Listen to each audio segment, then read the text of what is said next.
Managing a Jira board involves configuring, organizing, and maintaining it to effectively track and manage issues. Here's how to do it. Access board settings. Navigate to the Jira board you want to manage. Click on the board menu in the top right corner of the board.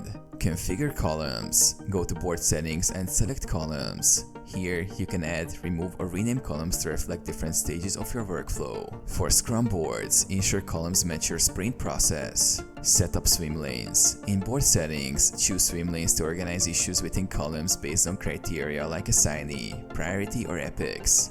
This helps in visualizing work distribution and progress. Configure filters. Adjust the board filter to control which issues appear on the board. Go to General under Board Settings and modify the JQL query to refine the issues displayed. Manage card layout.